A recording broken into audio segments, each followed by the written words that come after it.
on down to British Park, mates. South Park. You either love it or you hate it. Personally, I fucking love it. Ever since my parents banned me from watching it, I've been watching this show consistently since I was like 10. I own the majority of the show's history on DVD, I've seen the film countless times, and of course I've dabbled in the games. But for years, I've heard that up until the Stick of Truth, South Park's video game history was, well, pretty crappy to say the least. But are they really all that city, or do they actually have some integrity? Well, let's start at the beginning with the first South Park game released, South Park, for the N64. Released on the N64 in 1998 and later ported to the PS1 and PC the following year, South Park is a first-person shooter developed by Iguana Entertainment, who I already don't like because... You bastard. And it was published by... Expansion pack found? Well, you can put it right back where you found it, because I won't be playing the N64 version. No, I'll be playing the PC version instead. Is it because the PC version's better than the N64 version? No! The reason is simple. It's so I don't have to deal with whatever the this thing's supposed to be. However, if you can handle outdated FPS controls and a lower FPS, you may actually prefer the N64 version for a couple of reasons. Firstly, it's far easier to get going. Just pop it in and bam, you're gaming. And it does thankfully give you a couple of control styles. I'm more of a brownout kind of guy myself. More importantly though, enemies are way easier to take down on console. In the PC version, for some unknown but fucking insane reason, enemies have their health doubled. Perhaps it's Iguana's way of punishing you for actually being able to play the fucking thing. You bastard. The game begins with a pretty crude yet cute recreation of the show's title theme, and it's translated to 3D decently well. I'm not going to question why everyone's doing this weird dancing shit, but what the hell is going on with Ike here? Oh, and also Cartman's fucking T-posing. Wow. This sucks. There's nothing here aside from this rabbit that's desperately trying to give itself whiplash. No music, nothing visually interesting, just here's a menu, fuck you. At least in the N64 version, it shows you some meaningless high scores that the characters got, and wow, these are pathetic. Cartman's sitting at the top with 50 points. Ned only got 4 points, and Philip only got 1? 1 point? You are fucking useless, buddy. He's not your buddy, friend. I'm not doing this joke. So what is this? What is this game? What the hell is going on? Well, a comet of pure evil gets fired from the depth of space's arse crack and ends up crashing into the titular town, which causes all kinds of crazy spooky stuff to cause a big old ruckus in town. Spooky like how? Spooky like you better get your crack asses indoors, children. Hey, you want to see one of the most needlessly ominous character select screens of all time? Select kid. What for? I'm gonna pick, Kenny. Because he's fucking Kenny. And now, finally, I get to set off on this grand adventure for the town of South Park. I wonder what misadventures await us on this epic and spooky journey.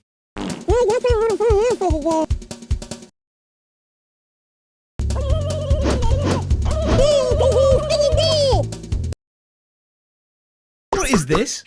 This is... wank? This is wank! I don't know what I was expecting, but I wasn't expecting fucking this! A first-person shooter is certainly an odd choice for a South Park game, but at least it works kinda well. I guess being able to explore South Park from this perspective has its charm, for what little you can see of it anyway. I know I always enjoyed exploring the towns and environments in licensed games like The Simpsons or SpongeBob, but this...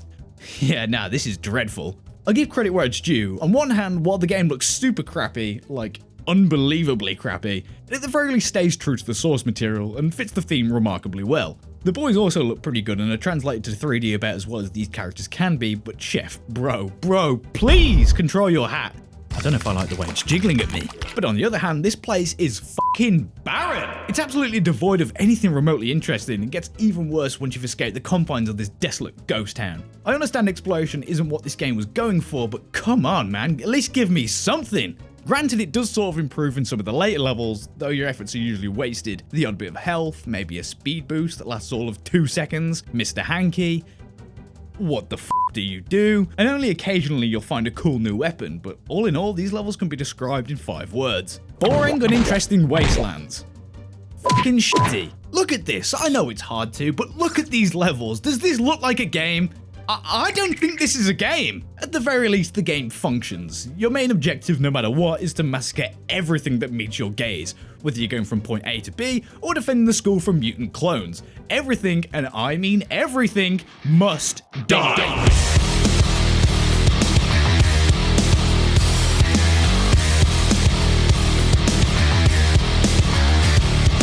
The variety in your arsenal is fairly decent, mostly consisting of crap the boys can get their hands on. Dodgeballs, piss lanes, snowballs, plunger guns, nerf darts, it all works decently well, and they all have alternate fire modes too, but are more often than not just stronger attacks that have a slower rate of fire.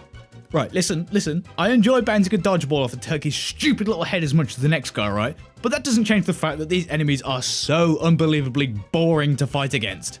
The first level, Operation Turkey Butt, as the name implies, is packed with turkeys, with their only purpose being to run at you, do absolutely nothing, and die.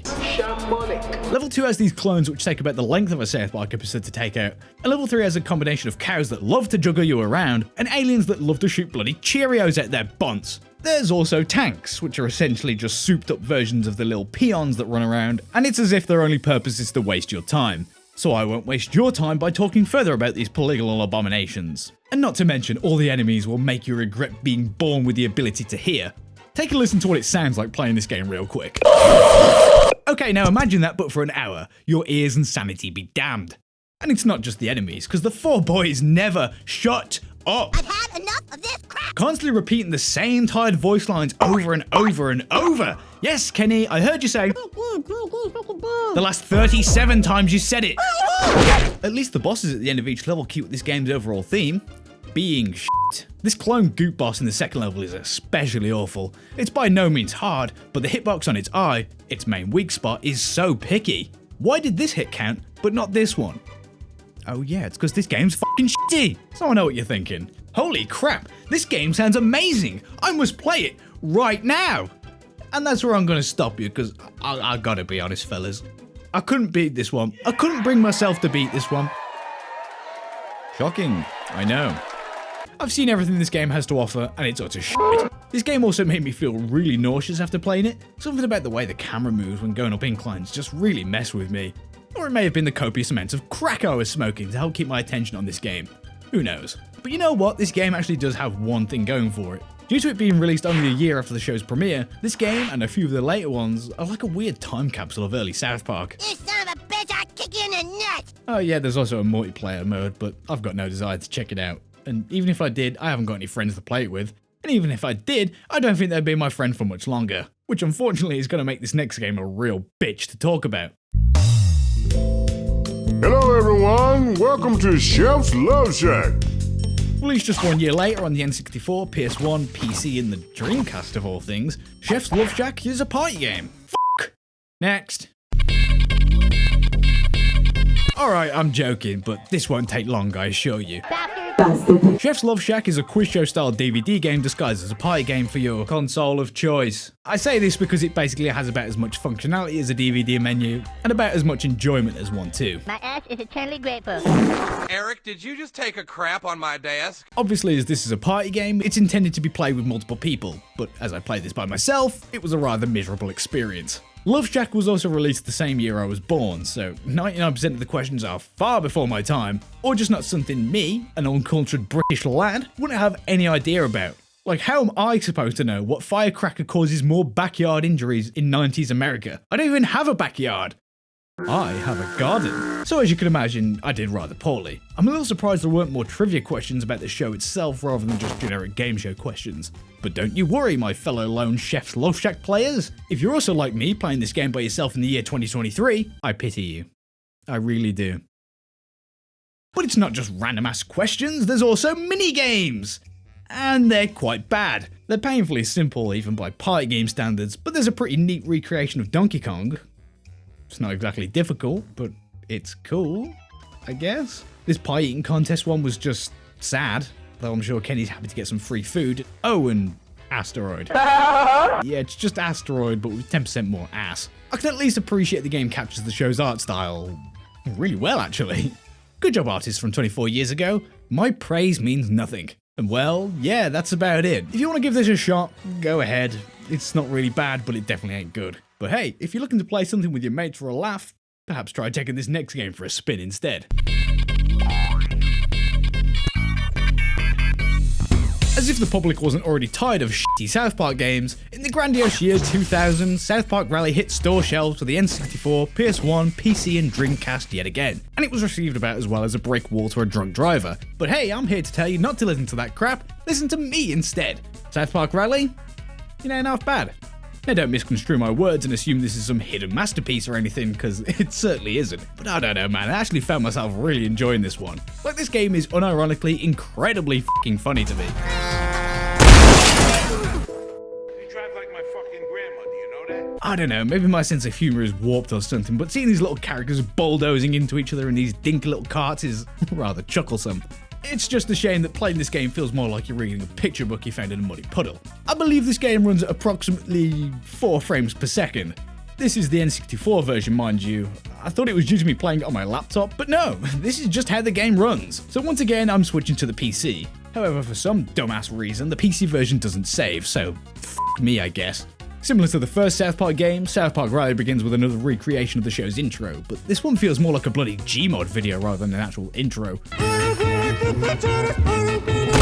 From the main menu, there's 3 main game modes you can pick from, and as tempting as it may be, don't click that one, and I can immediately chalk that one off too. So all that's left is Championship and Arcade mode. Arcade is exactly what you expect, just everything you can do in Championship mode with no stakes. Then Championship is the main meat and taters of the game, where you can unlock new tracks and races. Having released after the movie in the first half of Season 3, there's a vast array of characters you can unlock here, but it's mind-blowing to me how many South Park mainstays are missing here, whether it's because they weren't popular enough at the time, or they just straight up didn't exist yet. You know this is old school South Park when Pip is a playable racer, but Randy, Butters, Craig, Tolkien, Clyde, Jimmy, Timmy are nowhere to be seen. Timmy wouldn't even need a car. I mean, come on. I was caught off guard by Championship mode, as I assumed it would just be a series of mediocre races, but after the first race you start getting new objectives, such as grabbing a trophy and completing a lap with it, or collecting a load of eggs. Look at me, Bobby! Oy vey. Yeah, the majority of the objectives have mostly boiled down to get the thing type missions, although with how bonks it can get just simply trying to obtain said thing, it does make for some chaotic fun.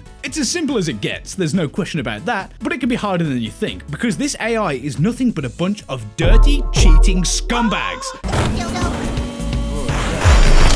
They'll do anything to win. They know their computers and they don't give a toss about you. They'll steal your eggs.